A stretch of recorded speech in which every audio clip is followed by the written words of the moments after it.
શહેરમાં યુવકને મારવા અને અપમાનિત કરવાની અમાનવીય ઘટનાના 2 વિડીયો સામે આવ્યા છે। વિડીયોમાં માર ખાતા યુવકના પરિવારજનોના આક્ષેપો મુજબ સુરતમાં ભોલાભાઈ નામના વ્યક્તિએ યુવકને ચાકુની અણીએ ધમકાવી મારીને તેની પાસે માફી મંગાવી હતી તેમજ યુવકને તાળવું ચટાવ્યું હતું।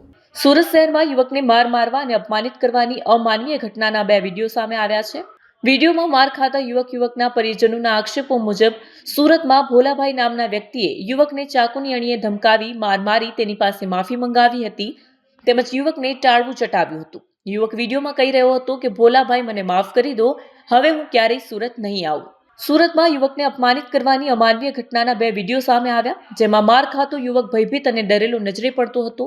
તે વારંવાર હાથ જોડીને માફી માંગતો અને વિનંતી કરતો હતો કે ભોલાભાઈ મને માફ કરી દો, હવે હું ક્યારેય સુરત નહીં આવું। આ દરમિયાન વિડીયોમાં સામે હાજર યુવક તેને ધમકી આપતો હતો, જો તે તેની વાત નહીં માને તો તેને ચાકુ મારી દેવામાં આવશે।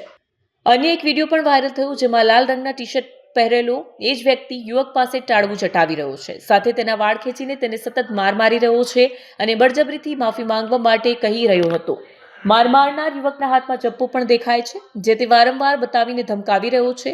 યુવક માર ખાતા માફી માંગીને કહી રહ્યો છે કે આજ પછી હું ક્યારે આવું નહીં કરું, પોતાનું મોઢું નહીં બતાવું, ક્યારેય સુરત પણ નહીં આવું, માત્ર મને એકવાર માફ કરી દો। જે તમામ દ્રશ્યોને લાલ ટી-શર્ટમાં રહેલા વ્યક્તિએ મોબાઈલમાં કેમેરા ઓન રાખી સોશિયલ મીડિયામાં વાયરલ કર્યો। વિડીયો વાયરલ થતા બાદથી જ યુવકનો મોબાઈલ ફોન બંધાવી રહ્યો હતો અને પરિવારનો સંપર્ક તૂટી ગયો હતો।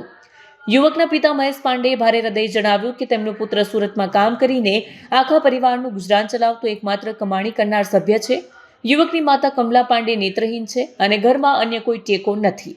પિતાએ આશંકા વ્યક્ત કરી હતી કે વિડીયોમાં ધમકી આપ્યા મુજબ તેમના પુત્ર સાથે કોઈ ગંભીર અનહોની થઈ હોઈ શકે છે। મધ્યપ્રદેશ પોલીસે યુવકને પુણેથી શોધી કાઢ્યો। યુવક લાપતા થતા બુધવારે સવારે લગભગ 11 વાગ્યે યુવકનો પરિવાર બહેરી પોલીસ સ્ટેશન પહોંચ્યો હતો અને સ્ટેશન ઇન્ચાર્જ રાજેશ પાંડેને લેખિત ફરિયાદ નોંધાવીને તાત્કાલિક શોધખોળ અને સહી સલામત વાપસીની માંગ કરી હતી।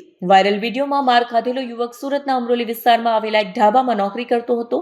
આખરે મધ્યપ્રદેશ પોલીસે તેની શોધખોળ કરી તેને પુણેથી શોધી કાઢ્યો છે।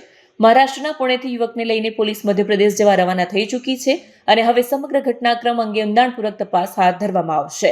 બહેરી પોલીસ ઇન્સ્પેક્ટરે વાતચીત દરમિયાન જણાવ્યું કે યુવક પાંડે સુરત શહેરના અમરોલી વિસ્તાર નજીક હજીરા રિંગ રોડ ખાતે આવેલા ગોલુ યાદવના ઢાબામાં નોકરી કરતો હતો।